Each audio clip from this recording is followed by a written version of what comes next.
needs to pop. Lean forward. Oh, there we go. It's always like just under my shoulder blades that needs to pop. When I'm in here, that is. The rest of the time, like at night, it's always my lower back. I have neck, like up here issues and lower back issues. I fell on the ice a couple times within a short period of time and landed directly on my tailbone. And while I knew one of them, I hairline fractured my arm. And I knew that had happened, but I didn't realize I had caused a bunch of damage to my back too. So I have regular chiropractor appointments to help with that. Today we'll be continuing Great Expectations by Charles Dickens. Chapter 4. I fully expected to find a constable in the kitchen waiting to take me up.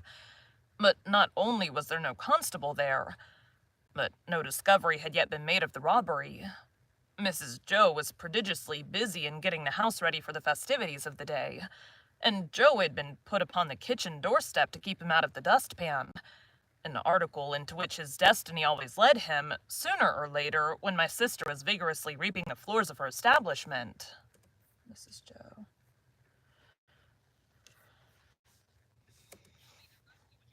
Tell me directly what you've been doing.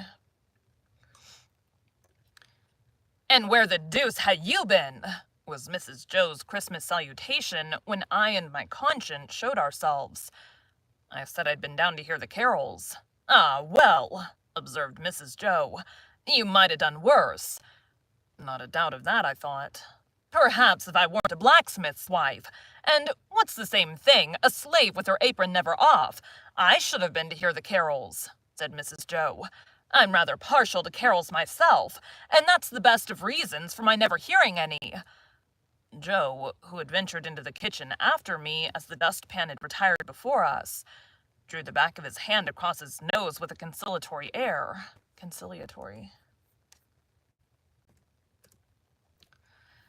Drew the back of his hand across his nose with a conciliatory air, when Mrs. Joe darted a look at him, and, when her eyes were withdrawn, secretly crossed its two forefingers and exhibited them to me, as our token that Mrs. Joe was in a cross temper. This was so much her normal state that Joe and I would often, for weeks together, be as to our fingers like monumental crusaders as to their legs. We were to have a superb dinner, consisting of a leg of pickled pork and greens, and a pair of roast stuffed fowls. A handsome mince pie had been made yesterday morning, which accounted for the mincemeat not being missed, and the pudding was already on the boil. These extensive arrangements occasioned us to be cut off unceremoniously in respect of breakfast. For I ain't, said Mrs. Joe, I ain't going to have no formal cramming and busting and washing up now with what I've got before me, I promise you. So we had our slices served out, as if we were 2,000 troops on a forced march instead of a man and boy at home, and we took gulps of milk and water with apologetic countenances, from a jug on the dresser. In the meantime, Mrs. Joe put clean white curtains up, and tacked a new flowered flounce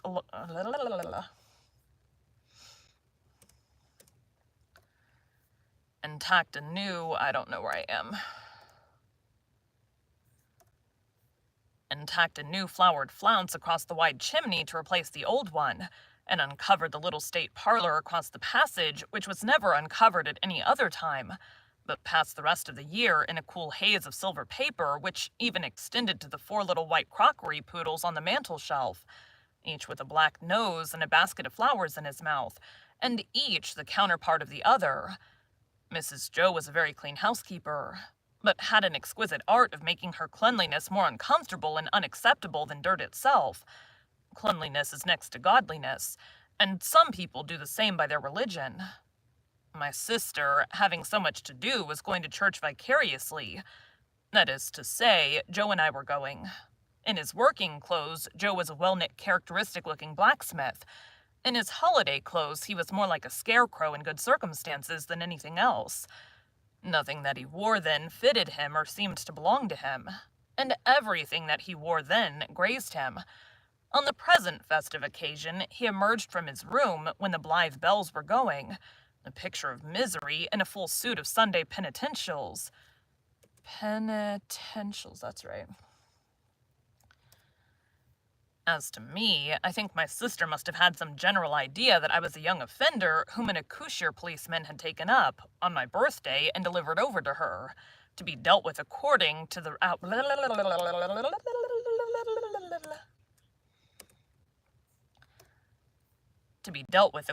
outraged majesty of the law. I was always treated as if I had insisted on being born in opposition to the dictates of reason, religion, morality, and against the dissuading arguments of my best friends. Even when I was taken to have a new suit of clothes, the tailor had orders to make them like a kind of reformatory, and on no account to let me have the free use of my limbs. Joe and I going to church, therefore, must have been a moving spectacle for compassionate minds. Yet what I suffered outside was nothing to what I underwent within. There it is. Within.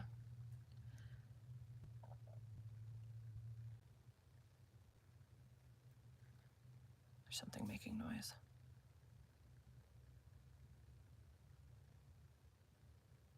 Can't tell what it is. That was my stomach.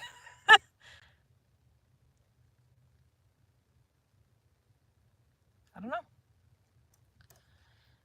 The terrors that had assailed me whenever Mrs. Joe had gone near the pantry or out of the room were only to be equaled by the remorse with which my mind dwelt on what my hands had done.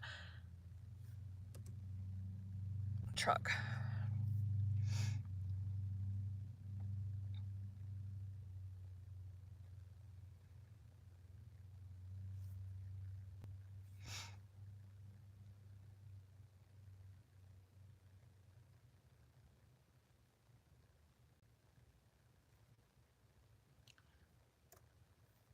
Under the weight of my wicked secret, I pondered whether the church would be powerful enough to shield me from the vengeance of the terrible young man, if I divulged to that establishment. I conceived the idea that the time when the banns were read, and when the clergyman said, "Ye are now to declare it," would be the time for me to rise and propose a private conference in the vestry. I'm far from being sure that I might not have astonished our small congregation by resorting to this extreme measure, but for its being Christmas Day and no Sunday. Mr. Wopsle, the clerk at church, was to dine with us, and Mr. Hubble, the wheelwright, and Mrs. Hubble, and Uncle Pumblechook, Joe's uncle, but Mrs. Joe appropriated him, and was a well-to-do corn chandler in the nearest town, and drove his own shay cart.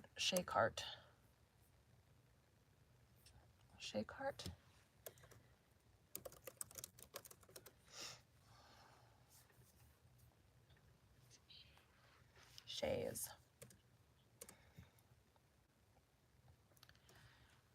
And was a who was a well-to-do corn chandler in the nearest town and drove his own chaise cart. The dinner hour was 1:30. When Joe and I got home, we found the table laid and Mrs. Joe dressed, and the dinner dressing and the front door unlocked. It never was at any other time for the company to enter by, and everything most splendid. And still not a word of the robbery. The time came without bringing with it any relief to my feelings, and the company came. Mr. Wopsle, united to a Roman nose and a large shining bald forehead, had a deep voice which he was uncommonly proud of. Indeed, it was understood among his acquaintance that if you could only give him his head, he would read the clergyman into fits. He himself confessed that if the church was thrown open, meaning to competition, he would not despair of making his mark in it. The church not being thrown open, he was, as I've said, our clerk. But he punished the amens tremendously, and when he gave out the psalm, always giving the whole verse, he looked all round the congregation first, as much as to say, "You have heard my friend overhead, oblige me with your opinion of this style." This is Mr. Wopsle.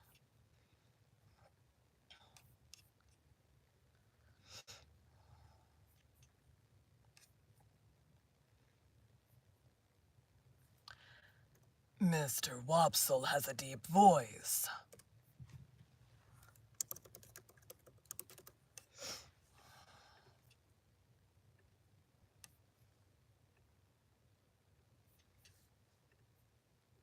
Saving a clip of it before we get to him. I opened the door to the company, making believe that it was a habit of ours, making believe that it was a habit of ours to open that door, and I opened it first to Mr. Wopsle, next to Mr. and Mrs. Hubble, and last of all to Uncle Pumblechook. Damn it.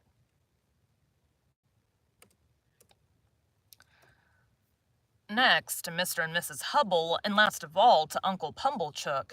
And B, I was not allowed to call him Uncle under the severest penalties.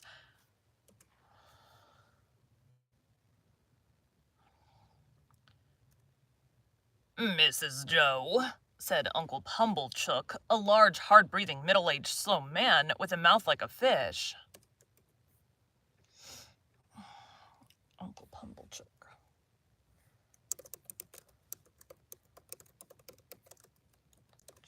Chook, I'll probably accidentally change it back and forth as we go. Dull, staring eyes and sandy hair standing upright on his head so that he looked as if he had just been all but choked and had that moment to come to. Nope. Mrs. Joe.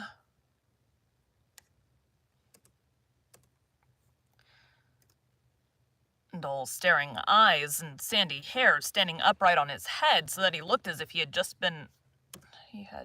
That's right. Dull, staring eyes and sandy hair standing upright on his head so that he looked as if he had just been all but choked and had that moment come to. I've brought you as compliments of the season. I've brought you, Mum, a bottle of sherry wine, and I've brought you, Mum, a bottle of port wine. Every Christmas Day he presented himself as a profound novelty with exactly the same words, and carrying the 2 bottles like dumbbells. Every Christmas Day Mrs. Joe replied as she now replied, "Oh, Uncle Pumblechook, this is kind." Every Christmas Day he retorted as he now retorted, "It's no more than your merits, and now are you all bobbish and house 6 and pen north of halfpence?" Meaning me. We dined on these occasions in the kitchen and adjourned for the nuts and oranges and apples to the parlor, which was a charge very like Joe's change from his working clothes to his Sunday dress. My sister was uncommonly lively on the present occasion, and indeed was generally more gracious in the society of Mrs. Hubble than in other company. I remember Mrs. Hubble as a little curly, sharp-edged person in sky blue, who held a conventionally juvenile position because she had married Mr. Hubble. I don't know at what remote period, when she was much younger than he. I remember Mr. Hubble as a tough, high-shouldered, stooping old man of a sawdusty fragrance, with his legs extraordinarily wide apart, so that in my short days I always saw some miles of open country between them when I met him coming up the lane. Among this good company I should have felt myself, even if I hadn't robbed the pantry in a false position, not because I was squeezed in at an acute angle of the tablecloth, with the table in my chest and the Pumblechookian elbow in my eye, nor because I was not allowed to speak. I did not want to speak, nor because I was regaled with the scaly tips of the drumsticks, nor because I was regaled with the scaly tips of the drumsticks of the fowls, and with those obscure corners of pork of which the pig, when living, had had the least reason to be vain. No, I should not have minded that, if they would only have left me alone. But they wouldn't leave me alone. They seemed to think the opportunity lost if they failed to point the conversation at me every now and then, and stick the point into me. I might have been an unfortunate little bull in a Spanish arena. I got so smartingly touched up by these moral goads. It began the moment we sat down to dinner.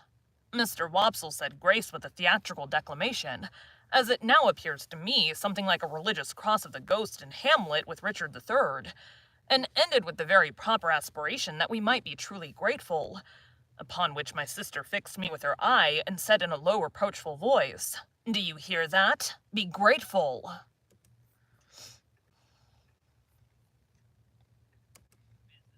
Mrs. "Especially," said Mr. Pumblechook, Be grateful, boy, to them which brought you up by hand." Mrs. Hubble shook her head, and contemplating me with a mournful presentiment that I should come to no good, asked, "Why is it that the young are never grateful?" This moral mystery seemed too much for the company until Mr. Hubble tersely solved it by saying,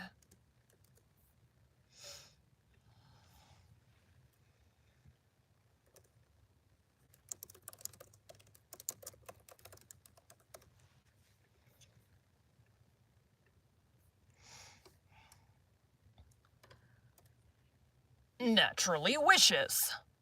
Everybody then murmured, "True," and looked at me in a particularly unpleasant and personal manner.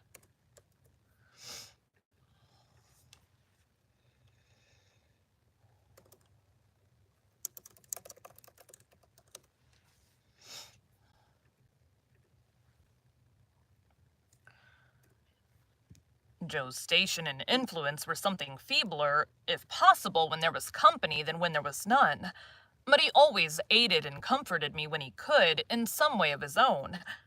That was bad breath.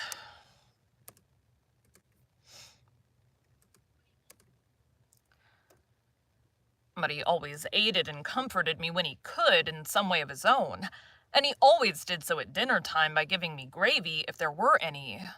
There being plenty of gravy today, Joe spooned into my plate, at this point, about half a pint. A little later on in the dinner, Mr. Wopsle reviewed the sermon with some severity, and intimated, in the usual hypothetical case of the church being thrown open, what kind of sermon he would have given them.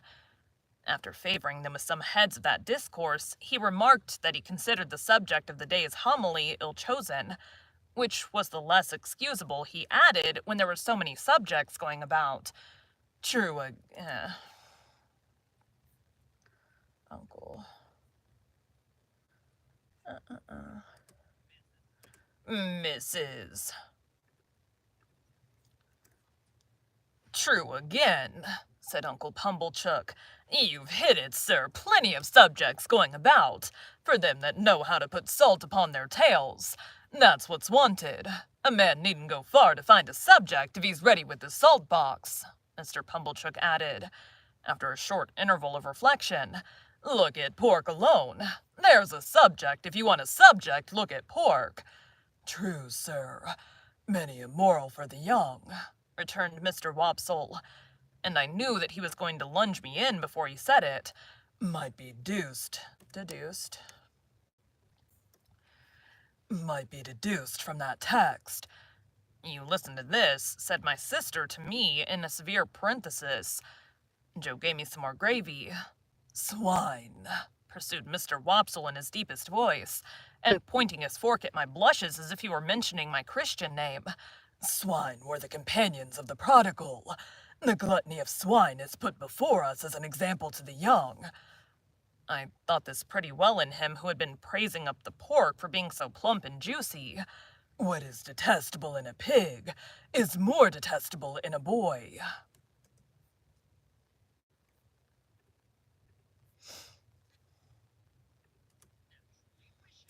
Naturally. Oops, wrong chapter. Or girl, suggested Mr. Hubble. Of course, or girl, Mr. Hubble, assented Mr. Wopsle rather irritably. But there is no girl present. Besides, said Mr. Pumblechook, turning sharp on me, think what you've got to be grateful for. If you'd been born a squeaker. He was, if ever a child was, said my sister most emphatically. Joe gave me some more gravy. Well, but I mean a four-footed squeaker, said Mr. Pumblechook. If you had been born such, you would have been here now. Would you have been here now? If you had been born such, would you have been here now? Not you. Unless in that form, said Mr. Wopsle, nodding towards the dish. But I don't mean in that form, sir, returned Mr. Pumblechook, who had an objection to being interrupted. I mean enjoying himself with his elders and betters, and improving himself with their conversation, and rolling in the lap of luxury. Would he have been doing that? No, he wouldn't. And what would have been your destination? Turning on me again. You would have been disposed of for so many shillings according to the market price of the article, and Dunstable the butcher would have come up to you as you lay in your straw, and he would have whipped you under his left arm, and with his right he would have tucked up his frock to get a penknife from out of his waistcoat pocket, and he would have shed your blood and had your life. No bringing up by hand then. Not a bit of it.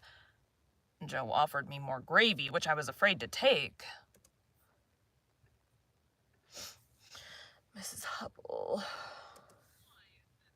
Why is it? Stomach. He was a world of trouble to you, ma'am, said Mrs. Hubble, commiserating my sister. Trouble? Echoed my sister.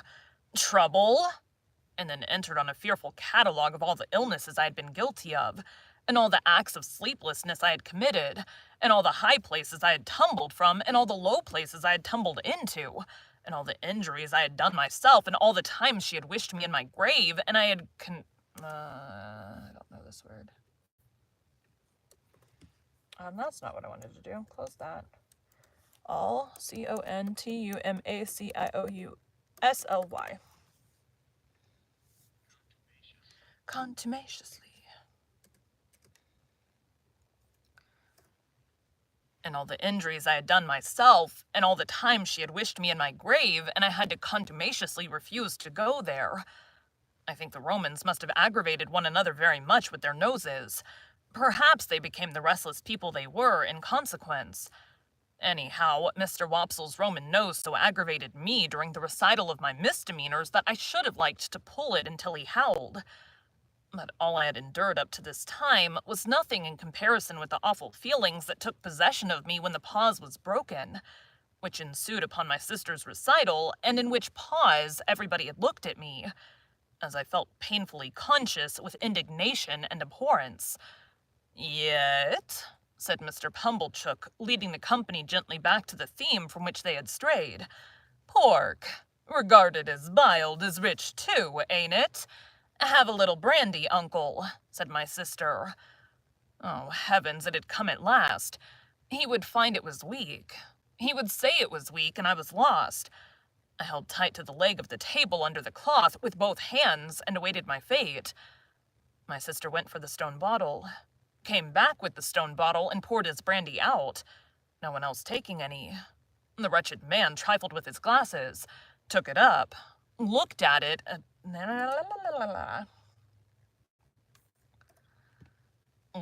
through the light, put it down, prolonged my misery.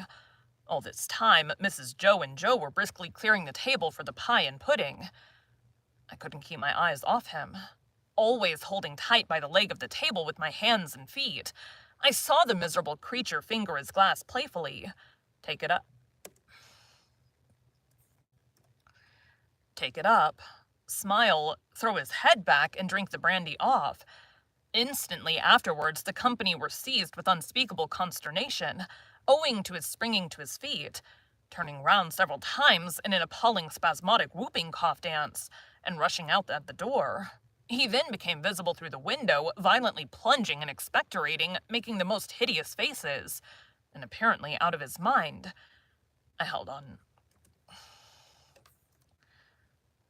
on tight while Mrs. Joe and Joe ran to him. I didn't know how I had done it, but I had no doubt I had murdered him somehow. In my dreadful situation, it was a relief when he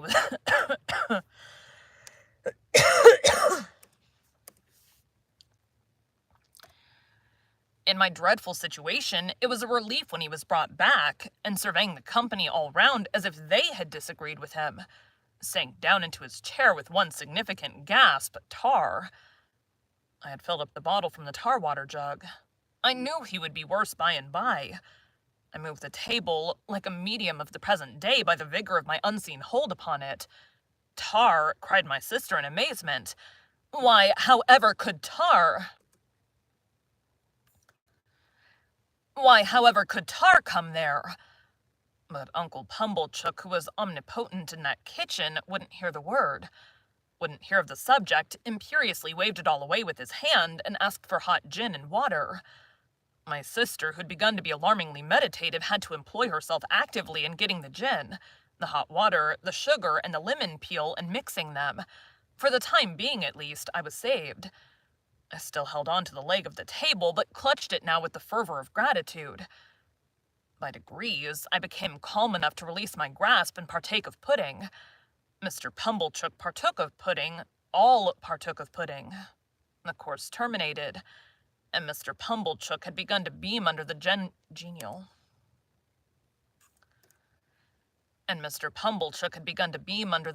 influence of gin and water. I began to think I should get over the day when my sister said to Joe, Clean plates, cold." I clutched the leg of the table again immediately and pressed it to my bosom as if it had been the companion of my youth and friend of my soul. I foresaw what was coming, and I felt that this time I really was gone. "You must taste," said my sister, addressing the guests with her best grace. "You must taste, to finish with, such a delightful and delicious present of Uncle Pumblechook's." Must they? Let them not hope to taste it. "You must know," said my sister, rising, "it's a pie, a savory pork pie." The company murmured their compliments. Uncle Pumblechook, sensible of having deserved well of his fellow creatures, said, quite vivaciously, all things considered, "Well, Mrs. Joe, we'll do our best endeavors. Let us have a cut at this same pie." My sister went out to get it. I heard her steps proceed to the pantry. I saw Mr. Pumblechook balance his knife. I saw reawakening appetite in the Roman nostrils of Mr. Wopsle. I heard Mr. Hubble remark that a bit of savory pork pie would lay atop of anything you could mention.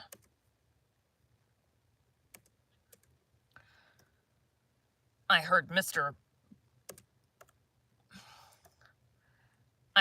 Hubble remark that a bit of savory pork pie would lay atop of anything you could mention and do no harm. And I heard Joe say, "You shall have some, Pip." I've never been absolutely certain whether I uttered a shrill yet... Damn it. I've never been absolutely certain whether I uttered a shrill yell of terror merely in spirit or in the bodily hearing of the company. I felt that I could bear no more, and that I must run away. I released the leg of the table and ran for my life. But I ran no further than the house door, for there I ran head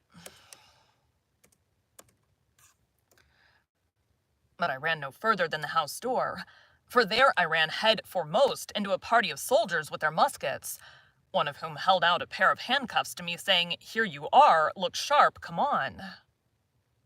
Thank you for joining Bite at a Time Books today, while we read a bite of one of your favorite classics.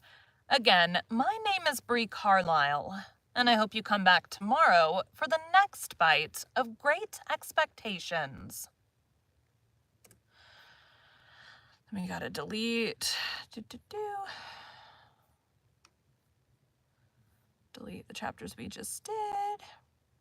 I don't have enough time to do another one today.